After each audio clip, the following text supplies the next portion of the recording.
El Salvador is on the verge of a historic change. I will send to Congress a bill that will make Bitcoin a legal tender in El Salvador. The country, now led by a social media crafty 39-year-old millennial, is rewriting its history. While until now, El Salvador has been most well known for its endless struggles with gang wars, it may soon become a Central American hub for the digital revolution of the blockchain technology. From September this year, every business in El Salvador will have to accept Bitcoin as a payment method. Queda aprobada la ley de Bitcoin. Bitcoin would become legal tender. Bitcoin legal tender. In El Salvador, to make Bitcoin legal tender, 70% of El Salvador's inhabitants don't have a bank account. Bitcoin was created with an intention to solve the constraints of central banking.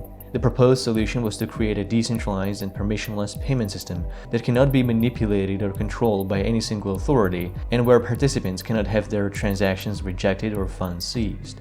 Bitcoin was designed to be able to work whether it is accepted by regulators or completely outlawed. And now that it's a global network, it is impossible for any single country to meaningfully purge Bitcoin out of their borders. And this is when it becomes a dilemma. When a nation decides to accept Bitcoin as a legal tender, it should create a fertile ground for people and businesses to openly use Bitcoin without the fear of punishment. But that's not automatically the case. While Bitcoin's technology does address a lot of social problems today, autocratic rulers can still adopt its rules and continue their crackdown on human rights. Bitcoin was meant to be a tool for economic liberation, but it might just as well also empower authoritarian control. This is where El Salvador will serve as a perfect case study. Bitcoin may bring the people of El Salvador the much-needed economic boost and financial freedom, but it is also important to understand who the young president actually is and how he plans to rule the country. Accepting Bitcoin as a legal tender gave El Salvador a global spotlight unlike anything else in decades. The nation had been using the US dollar as its official currency, which will continue to be the case alongside Bitcoin. Since El Salvador cannot influence its monetary policy, it is beholden to the economic goals of their Federal Reserve, but those may not always align with what's best for El Salvador. And despite the fact that the US dollar was introduced in 2001, around 70% of Salvadorians are still unbanked. Lack of access to financial services is a major issue for El Salvador. The country generates $6 billion annually, almost a quarter of its annual GDP, from Salvadorians living abroad, sending their money back home. Bitcoin could make it easier and more accessible to provide a digital payment system to its unbanked population, which could also increase the tax revenue for Bukele's government. Bitcoin could also significantly transform El Salvador's economy. The country has a massive untapped geothermal potential. The country's relief is blanketed by volcanoes, some of which are still active. Less than 14 hours after approving Bitcoin as a legal tender, the millennial president already allowed Bitcoin miners to begin using El Salvador's volcanic resources. Bitcoin mining could spawn a new economy based on renewable energy, spearheading El Salvador into the much-needed economic progress. The nation's GDP growth has been slow to stagnant in the past decades, but investment into energy development could finally change that. However, it needs to be recognized that Bitcoin, like most cryptocurrencies, operates on a transparent blockchain. Every transaction ever made is publicly traceable, and companies are already making millions building tools that automate blockchain surveillance. Such tools in the hands of an autocrat could be detrimental to their people. It would allow any future El Salvador president to target Salvadorians based on the transactions they make using Bitcoin if they are suspected of funding their critics or opponents. There are some tools built on the Lightning Network and with services like CoinJoin that provide a level of obfuscation for Bitcoin transactions. However, these are not the default, and many users wouldn't know how to properly implement them. Salvadorians should know that if they want to keep their transaction history private and not risk punishment from the government, they should use Monero or Zcash instead of Bitcoin. Monero by default obfuscates information about the sender, recipient, and transaction amount, making it impossible to trace Monero transactions just by analyzing the blockchain. Should Salvadorians worry about the privacy of their transactions? Well, this is where the story of Nayib Bukele plays the most important role. Son of Palestinian Christian immigrants, Nayib Bukele went to an elite private high school and later dropped out of college to work at an advertising company owned by his father. He found his calling running marketing campaigns for National Liberation Front, one of the two main parties in El Salvador. Bukele impressed party leaders and managed to win a mayoral race in San Salvador. While in office, he used social media to update citizens on projects he promised to carry out. But as Bukele earned admiration from his followers, he grew more ambitious about his political goals and soon began clashing with his own party members. After insulting one of the elders, Bukele was expelled from the party in 2017, eliminating his chances of progressing his career in a locked-out two-party system of El Salvador. But Bukele wouldn't stop. He created a new party called New Ideas with heavy anti-corruption and anti-establishment messaging. The Electoral Tribunal wouldn't recognize his party in time for the presidential election, so he aligned with the center-right Ghana party to get on the ballot. He won 53% in the first round and was sworn in office on June 1, 2019. His first 2 years in office were characterized by turmoil and clashes with the Congress, which he didn't yet control. But in March 2021, El Salvador held national elections where Bukele's populist New Ideas party won 65% of the votes. And that's where the story took a sudden turn.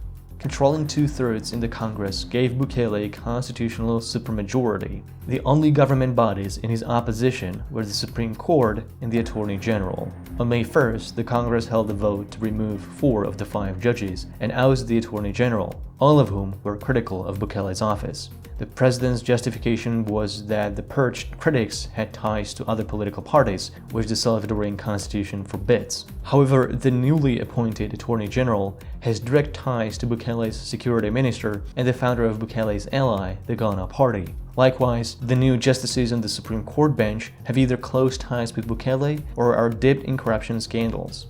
Bukele's term is supposed to end in 2025, and the constitution doesn't allow re-election. But now that he controls congressional supermajority, the Supreme Court, Office of the Attorney General, as well as the police and the military, the country is now running under de facto totalitarian control of Nayib Bukele. Being so young, the millennial darling on social media could easily rule El Salvador for the next few decades. We don't have to wait until 2025 to find out how the young president views human rights and political freedoms. His pandemic response in March 2020 was swift and managed to keep the numbers low. But Bukele also arbitrarily detained people even if they didn't violate any restrictions. Hundreds were held in police stations where they had to sleep on the floor or in parking lots and stay in unhygienic conditions. Detainees were denied food, water, and medical treatment. Sick individuals were not isolated from the rest, many were not tested, and some of those that were never received results. The Supreme Court even ordered some of the detainees held in such conditions to be released due to human rights violations. The millennial president doesn't shy away from using military to show force on social media. Last year, Bukele marched into the Legislative Assembly with dozens of military and police officers to force legislators to pass a law to support his territorial control to curb gang violence in the country. He publicly intimidates media and journalists critical of him, which many of his followers use to justify inciting violence against his critics. Bukele avoids talking to the media and rather uses social media platforms where he can spread his messages unchallenged by journalistic critique. Bukele greatly benefits from the young population distribution of his country. More than half of Salvadorians were born after the 1992 peace accords. Having millions of his followers on multiple social media platforms in an already small country gives him a massive political advantage. His unprecedented approval rate sits comfortably at around 90%, with countless of posts praising Bukele's actions. Those are often guided with the hashtag #WhatABeautifulDictatorship to highlight the government work on public projects and initiatives. Throughout the pandemic, people were handed out basic groceries and $300 payment by the representatives of the New Ideas Ghana Alliance. Bukele's government managed to vaccinate more than 1 in 5 Salvadorians, while neighboring Honduras only vaccinated 1 in 50 citizens. Before the national election, the president announced he would provide computers to every public school student. His supporters also praised him for opening a medical clinic and giving out scholarships. But there is a Damocles sword hung above Bukele's rule. A couple of years ago, El Salvador occupied the top position in homicide rates as it borders other states with the highest murder rates in the world. During Bukele's office, homicides in El Salvador dropped 60%, which the president credits to his crime-fighting territorial control plan. But Bukele never fully explained what the plan actually does, and it's difficult to credit it for the trend when the decline started in 2015, years before he took office. Gangs, however, are still present in El Salvador, and they still occupy certain territories where they don't allow entry to anyone without a prior agreement. Some speculate that Bukele negotiated a truce to keep the homicide numbers low to boost his image. President takes to social media to celebrate every day without a homicide. But gangs didn't lose control. Their numbers are still in the thousands. This fragile peace could shatter easily once ambitions of gang leaders shift again. Adopting Bitcoin as a legal tender is a major milestone for cryptocurrencies, but celebrating it without questioning is risky. The principles of Bitcoin shouldn't just stay confined in the source code, but need to be upheld in the law. Any attempt to use Bitcoin to prop up authoritarianism should be loudly rejected by the global cryptocurrency community. Remember that independent coverage of the most important issues of our time would not be possible without your support. Thank you to all who have donated Monero or Bitcoin, joined the Patreon, or supported the channel with watch time and engagement.